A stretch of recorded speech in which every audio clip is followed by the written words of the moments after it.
వంశధార ప్రేక్షకులకు నమస్కారం. గత వీడియోలో మనం యజ్ఞవరాహమూర్తి స్వామివారి గురించి తెలుసుకున్నాం. ఈ వీడియోలో కర్దమ ప్రజాపతి గురించి తెలుసుకున్నాం. ఈయన గురించి తెలుసుకోవడం చాలా మంచిది. మీరందరూ సుఖశాంతులతో వర్ధిల్లుగాక. నా ఛానల్ని సబ్స్క్రైబ్ చేయండి, లైక్ చేయండి. వీలవి మీకు కంటెంట్ నచ్చితే కనీసం ఒక్కరికి షేర్ చేయండి. Thank you. సృష్టి ఆరంభంలో ప్రజాభివృద్ధి గావించిన మహానుభావులందరూ ప్రజాపతులని పిలువబడినారు.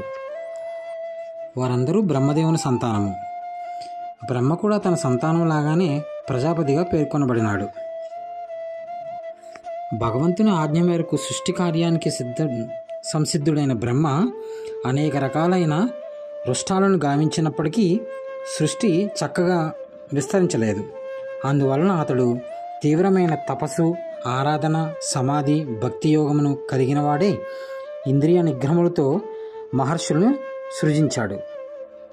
తరువాత సమాధి, యోగము, అసాధారణమగు శక్తి, తపస్సు, ఆరాధన, వైరాగ్యము మొన్నగు వాటిచే కూడినట్టి తన దేహమందరి ఒక్కొక్క భాగమును ఆ మహర్షులకు బ్రహ్మ ఇచ్చాడు. ఆ విధంగా బ్రహ్మకు జన్మించిన పుత్రుల్లో కందమ ముని ఒకడు.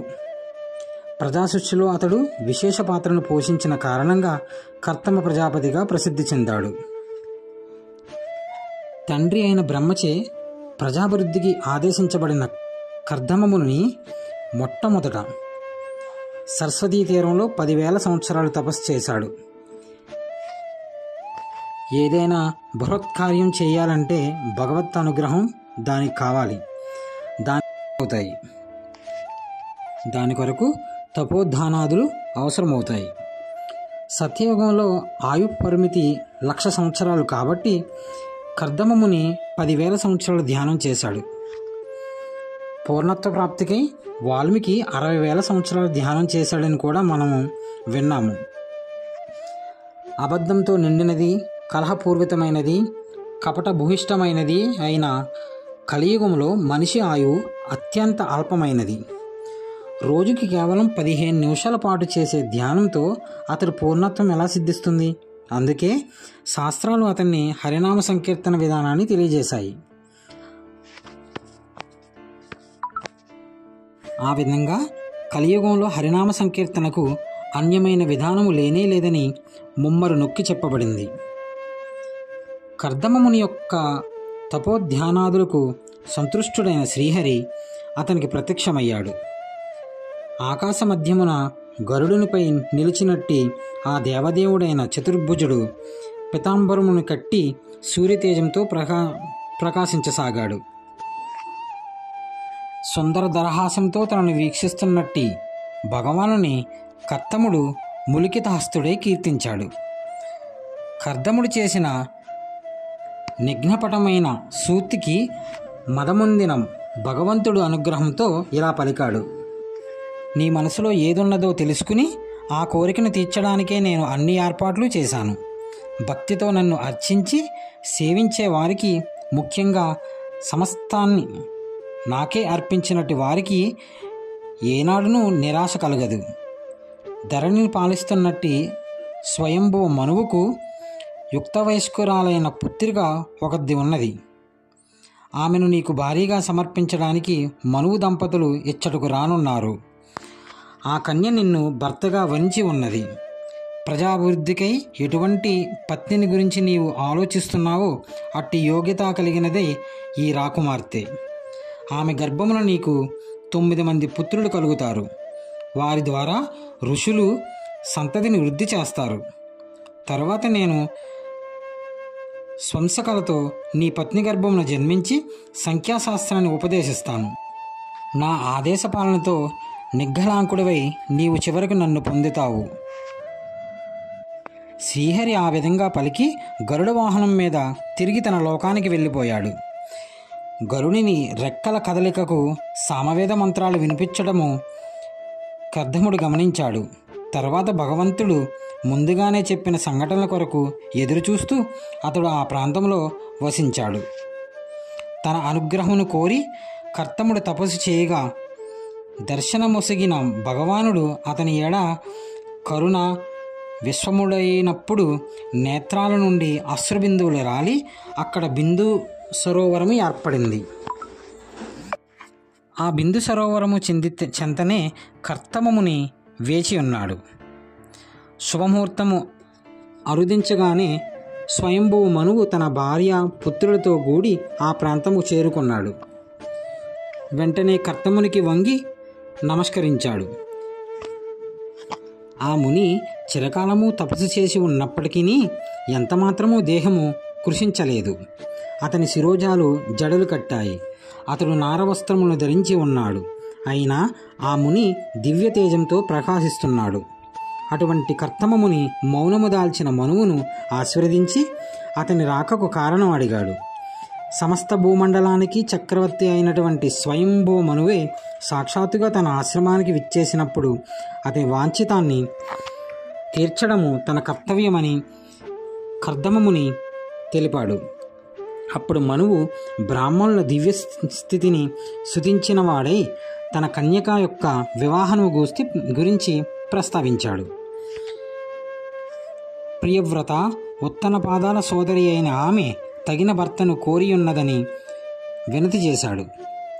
ఆమె కర్దమునే భర్తగా వరించినదని అన్ని విధాలుగా ఆమె అతనికి తగిన పత్ని అని తెలిపాడు. కర్తముడు వివాహానికి సిద్ధపడి ఉన్నాడని తెలిసి తాను తన కన్యకను అతనికి సమర్పించడానికి వచ్చినట్టు తన మనసులోని మాట చెప్పాడు. అది వినిన కర్తముని దానితో ఎంతో సంతోషించాడు. ఈ వివాహము భగవన్నిర్దేశమైనది. శ్రీహరి దానిని గురించి అంతకు ముందే చెప్పారు. స్వయంభువు మనువు విన్నపమును వినిన కర్దముడు మనస్ఫూర్తిగా దానిని సమ్మతించాడు. గాంధర్వులకే మోహాన్ని కలగజేసినంతటి సౌందర్యవతి అయిన దేవహృతిని ఎవరు చేపట్టకుందరని అతడు అన్నాడు. అయినా సంతానము కలుగుగానే తాను పరమహంస జీవనమును స్వీకరించిన గలవాడిని నిబంధనపై అతడు ఆమెను పత్నిగా స్వీకరించడానికి సిద్ధపడ్డాడు. కర్దమముని మాటలు వినిన దేవహృతి పరమానంద భరితురాలై ఆ మునిని ధ్యానించడం మొదలుపెట్టింది. తరువాత ఆ రాణి యొక్క దేవహృతి యొక్క సమ్మితిని తీసుకుని మనువు దేవహృతిని కర్తమునికి సమర్పించాడు. మనుపత్ని అయిన శతరూప ఆభరణ వస్త్రధారులను గృహ పరికరములను కట్నంగా ఇచ్చింది. వైదిక ఆచారం ప్రకారం కట్నం అనేది వధువు యొక్క తండ్రి వసిగే శుభసూచనమగు బహుమానము. కలియుగ ప్రభావం వలన అది ఒక సాంఘిక దురాచారముగా మారి ఉండవచ్చునేమో కానీ దాని మూల ప్రయోజనం మాత్రం మంచిదే. తన ప్రియతనయను కర్తమునికి ఇచ్చిన తర్వాత విరహోత్కంఠతో స్వయంభువ మనువు కన్నీరు కాల్చాడు. పుత్రికను అక్కున చేర్చుకుని విలపించాడు. అయినా తండ్రికి ఏనాటికైనా పుత్రికను ఒక వరునికి ఇచ్చి వెళ్ళవలసిందే కదా. అందుకే కన్యాదాన ఫల శాస్త్రంలో గొప్పగా వర్ణించబడింది. ఆ విధంగా మనువు తన బాధ్యతను తీర్చుకుని భర్తతో కలిసి రాజ్యానికి చేరుకున్నాడు.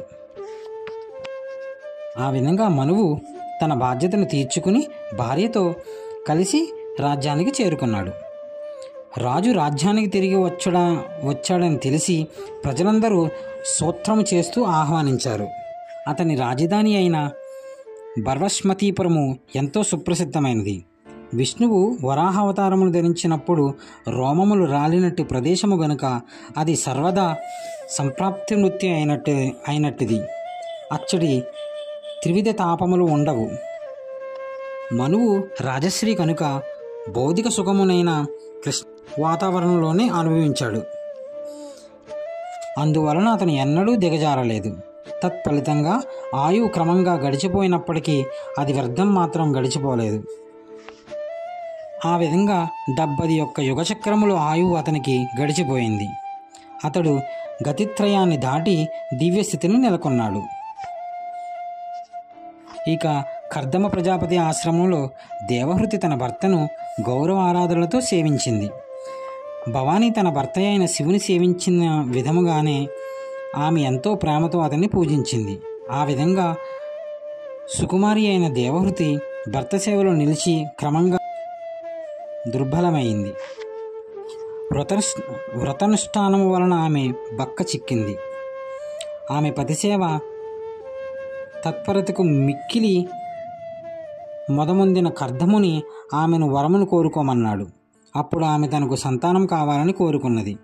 కానీ తన దేహము తత్కార్యానికి యోగమైనట్లు చేయమని, కుటుంబ జీవనమునికే అనువుగా ఒక మంచి గృహమును ఏర్పరచమని ఆమె కోరింది. పత్ని కోరికను వినిన కర్దముడు తన యోగశక్తితో వెంటనే ఒక అద్భుతమైన విమాన సౌధాన్ని నిర్మింపజేశాడు. భవ్యమైన మందిరం తయారైంది, కానీ దేవహృతి దేహం మాత్రం శుష్కించి ఉన్నది. అందువలన ఆమె సంతృప్తి చెందలేదు. పత్ని మనోగతాన్ని తెలుసుకొనిన కర్దముడు ఆమెను బిందు సరోవరములో స్నానం చేసి రమ్మన్నాడు. బిందు సరోవరంలో స్నానం చేయడానికి దిగిన దేవహృతి యొక్క శిరోజాలు జడలు కట్టి ఉన్నాయి. వస్త్రాలు మురికిగా ఉన్నాయి. దేహం శుష్కించి ఉన్నది. దేహంపై మట్టి పేరుకుని ఉన్నది. ఆమె సరోవర అంతర్గర్భంలోకి వెళ్ళగానే 1000 మంది కనిలో ఆమె చుట్టుముట్టి తాను సేవికాగణమని చెప్పి సేవలను చేయడం ప్రారంభించారు. తొలుత వారు ఆమెకు విలువైన తైలాదులతో స్నానం చేయించారు. నిర్మములైన వస్త్రములను కట్టబెట్టారు. దివ్య భరణములతో అలంకరించారు. సర్వగుణ సమన్వితమైన ఆహారాన్ని తినిపించారు. తర్వాత దేవహృతి తన భర్తను తలుచుకున్నది. మదిలో తలుచుకున్నదే తడువుగా ఆమె తన పరిచారక బృందంతో పాటు భర్త సన్నిధిలో నిలిచింది. దేవహృతికి పూర్వ సౌందర్యం తిరిగి వచ్చిండను చూసి కర్తముడు ఆశ్చర్యపోయాడు. ఆమె పట్ల అతడు ఆకర్షితుడయ్యాడు. ఆ విధంగా అతడు ఆమెను విమాన సౌధంలోనికి ఎక్కించి విహారయాత్రకు బయలుదేరాడు. సౌందర్యవంతులైన దేవంగనాలు సేవించాక అతడు భార్యతో కలిసి సకల ప్రాంతంలో పర్యటించాడు. నందనాది ఉద్యానవనాలలో విహరించాడు. ఆ విధంగా సకల లోకములలో తిరుగుతూ విశ్వగోళాన్ని ఆశ్చర్యకరమైన దాని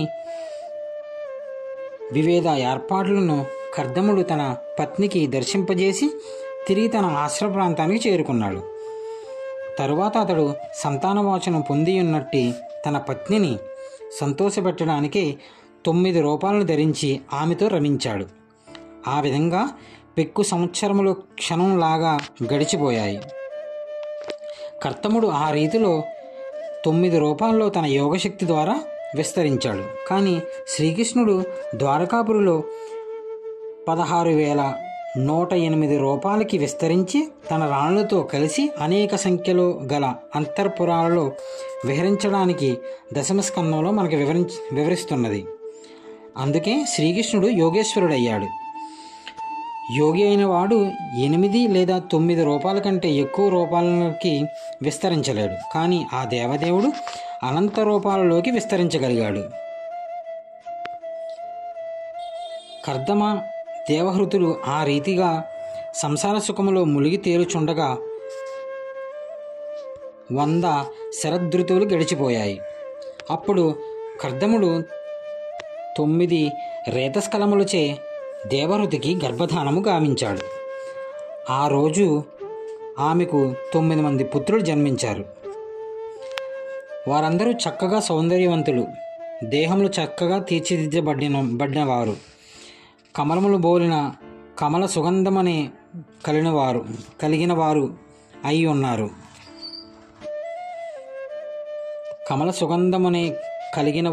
ఉన్నారు.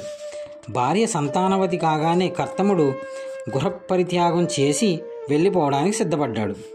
అప్పుడు దేవహృతి దుఃఖితి అయి ఈ విధంగా భర్తతో అన్నది: స్వామి, నాకు చేసిన వాగ్దానాన్ని మీరు పూర్తిగా నెరవేర్చారు. అయినా నేను మీకు శరణాగతురాలిని కాబట్టి నాకు అభయత్వాన్ని ఇవ్వడము మీ కర్తవ్యము. మీ కుమార్తెల విషయం బాగానే ఉన్నది. వివాహము కాగానే వారు వెళ్ళిపోతారు. కానీ తర్వాత నన్ను ఓదార్చేదెవరు? ఇంద్రియ భోగాల్లో మునిగి నేను కాలాన్ని వ్యర్థంగా గడిపివేశాను. మీ నుండి పరమార్థాన్ని నేను గ్రహించలేదు. భగవన్నామచే వంచితురాలినైన నేను నీ వలన ముక్తి పొందడాన్ని మరిచిపోయాను. దేవహృతి పలుకులకు కరుణ కలిగిన కర్తముడు త్వరలోనే ఆమె గర్భములో భగవంతుడు ఆవిర్భవిస్తాడని, అతడే తన యశస్సును విస్తరింపజేస్తాడని, తల్లికి బ్రహ్మజ్ఞానాన్ని బోధించి హృదయ గ్రంథిని త్రెంచి వేయగలడని వివరించాడు. తర్వాత కొంతకాలానికి భగవానుడు దేవహృతి గర్భంలో ప్రవేశించాడు. అప్పుడు బ్రహ్మదేవుడు మరిచాది ఋషువులతో కలిసి కర్తమముని ఆశ్రమానికి వచ్చారు. తండ్రి అయిన తన ఆజ్ఞను కర్తముడు నిష్ఠతో పాటించడం పట్ల బ్రహ్మ పరమ సంతోషిస్తుడయ్యాడు. కర్దమముని పుత్రికలను ఋషులకు ఇవ్వమని, తద్వారా అతని యశస్సు విశ్వవ్యాప్తమవుతుందని తెలిపాడు. జీవుల సర్వభ్రష్ట ప్రదాత ఇప్పుడు దేవహృతి గర్భంలో ఉన్నాడని, అతడు తన తల్లి యొక్క అవిద్యను ఛేదించి ప్రపంచ పర్యటన చేయగలడని వివరించాడు. ఆ విధంగా బ్రహ్మదేవుడు పలికి సనకాదులు నారదులతో కలిసి తన దివ్యస్థానానికి వెళ్ళిపోయారు. సనకాదులు నారదులు కూడా బ్రహ్మదేవుని సంతానమే అయినప్పటికీ వారు బ్రహ్మచారులు. అందువలన మారీచది తమ సోదరుల వివాహమును చూడడానికి వారికి ఇష్టము లేకపోవడం చేత వారు తండ్రితో కలిసి వెళ్ళిపోయారు. తరువాత బ్రహ్మ ఆజ్ఞ మేరకు కర్తమ ప్రజాపతి తన 9 పుత్రుకలను 9 ఋషులకు ఇచ్చి వివాహం చేశాడు. కలను మారీచికి, అనసూయను ఆత్రికి, శర్ధను అంగీరునికి, ఆవిర్భువును పులస్తునికి, గతిని పులహునికి, క్రియను కత్రువునకు, ఖ్యాతిని భృగువునకు, అరుంధతిని వశిష్ఠునకు ఇచ్చి వివాహం చేయడం జరిగింది. ఇక